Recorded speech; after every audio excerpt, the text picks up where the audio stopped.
ఏమైతా ఉంది? నిన్న షాద్ నగర్లో ఒక సైకో రాజ్ కుమార్ అనే ఒక సైకో ముగ్గురు పిల్లల్ని ముగ్గురు పెద్దవాళ్ళను ఆరుగురిని గొంతు కోసి చంపాడు. ఎంత బాధ అనిపిస్తుంది. అలా ఇంకా బాధ కలిగేది ఏంటంటే 7 కుటుంబ సభ్యులు ఒక్కరు మిగిలిపోయింది. ఆ ఒక్కరెవరంటే ఒక అమ్మాయి, పాపం చిన్న పిల్ల, చెవులు వినబడవు, మాటలు రావు, కాళ్ళు లేవు. ఆ అమ్మాయి పరిస్థితి ఏమైతుంది ఒక్కసారి ఆలోచించండి.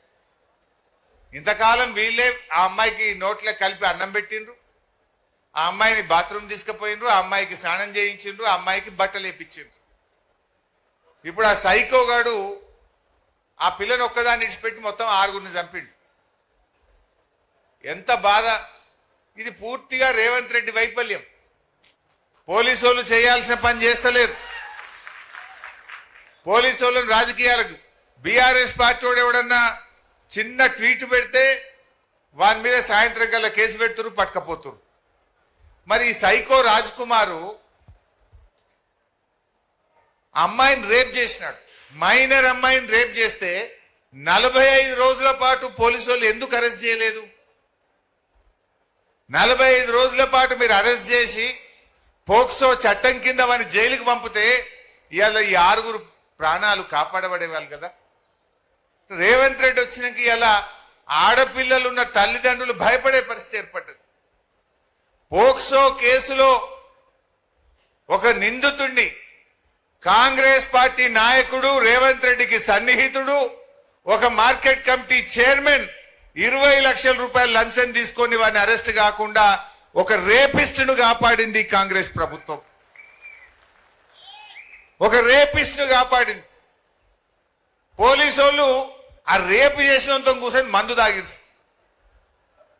పోలీసు వాళ్ళు వాడిని అరెస్ట్ చేయకుండా 45 రోజులు టైం ఇస్తే వాడు కోర్టుకు పోయి బెయిల్ తెచ్చుకున్నాడు.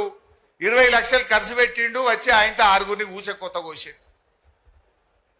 నిన్న ఒక ఆయన రేవంత్ రెడ్డి గారిని ఆంధ్రప్రదేశ్లో వెనకైన పేపర్ బాయి పేపర్లు ఎత్తుండే, గోడల మీద పెయింటింగ్ రాతలు రాస్తుండే రేవంత్ రెడ్డి అని అన్నాడట. అది ఉన్నదే అన్నాడు, నిజమే అన్నాడు. గోడల మీద రాతలు రాస్తోడిన పెయింటర్. అరే నేను ముఖ్యమంత్రిని, నన్ను పెయింటర్ అంటే వాడిని పోలీసు వాళ్ళు పోయి పట్టుకొచ్చి లోపలేసి పరిస్థితి.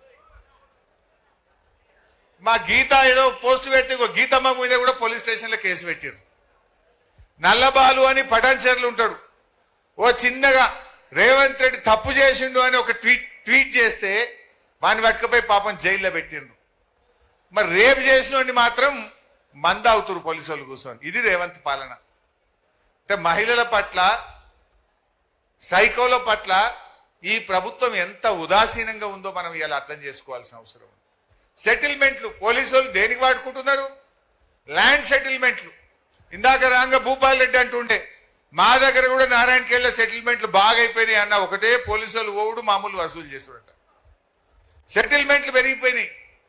పోలీస్ వ్యవస్థను రాజకీయ కేంద్రంగా, సెటిల్మెంట్ల అడ్డాగా, ల్యాండ్ డీళ్ల కోసం వాడడం వల్ల ఇలాంటి సైకోలు ఇలా పెట్టేయకపోతా ఉన్నారు. ఇవాళటి వరకు రేవంత్ రెడ్డి ఒక్క మాట మాట్లాడలే ఆ సైకో మీద.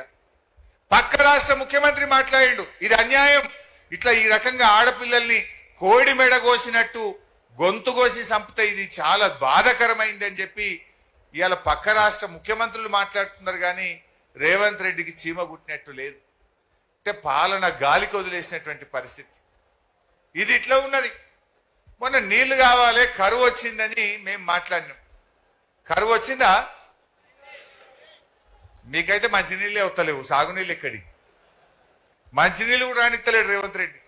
ఆ సంగతి కూడా చెప్తా. కరువు వచ్చిందయా రేవంత్ రెడ్డి, కన్నెపల్లిలో కట్కొత్తు అని మేమన్నాం. కట్కొత్తవయా రేవంత్ రెడ్డి అంటే నీ పీకలొత్తుతా అంటుండు. అంటే అడుగుడు తప్పట. పాపం రిటైర్డ్ ఇంజనీర్ శ్యామ్ ప్రసాద్ రెడ్డి గారు మేడిగడ్డ బ్యారేజీ లేకుండా కట్క ఒత్తచ్చు, గోదావరి నీళ్లు ఎత్తచ్చు అని రిటైర్డ్ ఇంజనీర్లు చెప్తే ఆయనని చెంచాలు కూడా జైల్లో పెడతా అంటాడు. ఇదా ఒక ముఖ్యమంత్రి చేయాల్సిన పని? సరే మేం చెప్తే రాజకీయం అంటివి. మరి ఆయన రిటైర్డ్ ఇంజనీర్, ఏ పార్టీ కాదు, 80 ఏళ్ల వయస్సు ఉన్నది, కరువు పడ్డది, కష్టం వచ్చింది, మంచినీళ్ళు దొరకటట్లేవు, కట్టుకొత్తవయ్యా రేవంత్ రెడ్డి అంటే నిన్ను చెంచల్ కూడా జైల్లో పెడతా అంటాడు. అంటే నేను అందుకే నిన్ను ఒక మాట అన్నా. ఒక విలేకరు అడిగిండు, సార్ మరి ఇదంతా సరే గాని కరువు పడ్డది, నీళ్లు లేవు, పొలాలు ఎండిపోతున్నాయి, మంచినీళ్ళు లేక ప్రజలు ఇబ్బంది పడుతున్నారు, పంటలన్నీ పోతున్నాయి సార్, మరి ఎట్లా నువ్వేం చేస్తావు అని అడిగిండు. ఏమున్నది, హరీష్ రావుతో కేసీఆర్నో కోస్తాడట, రక్తం పంటల మీద జల్లితే పంటలు పండుతాయట. నేను అంటున్నా, ఆ సైకో రాజ్ కుమార్ గానికి రేవంత్ గానికి ఏమైనా తేడా ఉన్నదా? ఏమైనా ఉన్నదా?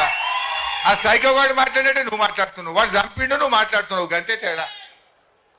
ఒక ముఖ్యమంత్రి మాట్లాడాల్సిన మాటనా? మొన్న బాల్కా సుమన్ ఏదో మాట్లాడిండు, అగో నువ్వు తప్పు మాట్లాడినావని జైల్లో పెట్టిండ్రు. మరి ఇప్పుడు రేవంత్ రెడ్డిని కూడా అరెస్ట్ చేసి జైల్లో పెట్టాలన్నా వద్దా? ఈ డీజీపీని అడుగుతున్న శివధర్ రెడ్డి, కాకి బుక్ ఉన్నది, కాకి బుక్ ఉన్నది తెలంగాణలో అన్నావు కదా, మరి నీ కాకి బుక్ కాకెత్తుకపోయిందా? ఎందుకు రేవంత్ రెడ్డి మీద కేసు పెట్టలేవు అని అడుగుతా ఉన్నా. హిట్ టీవీ యాప్, ఇందులో short news, live news, entertainment shows, movies, digital magazines తో పాటు మీ జిల్లా వార్తలను కూడా ఫ్రీగా చూడొచ్చు. ఇంకెందుకు ఆలస్యం, వెంటనే హిట్ టీవీ యాప్ ని డౌన్లోడ్ చేసుకుని ఫ్రీగా ఎంటర్టైన్మెంట్ పొందండి. Hit TV app. Hit TV app. Please download hit TV app. Hit TV app ని ఫ్రీగా డౌన్లోడ్ చేసుకుని ఎంజాయ్ చేయండి. మీకు నచ్చిన ఎంటర్టైన్మెంట్ కోసం హిట్ టీవీ యాప్ ని ఫ్రీగా డౌన్లోడ్ చేసుకుని ఎంజాయ్ చేయండి. హిట్ టీవీ యాప్ ని డౌన్లోడ్ చేసుకుని ఆస్వాదించండి, ఆశీర్వదించండి. ఇంతమంది సెలబ్రిటీలు హిట్ టీవీ యాప్ ని డౌన్లోడ్ చేసుకోండి అని చెప్తున్నారంటే ఎంత మంచి యాప్ ఆలోచించండి.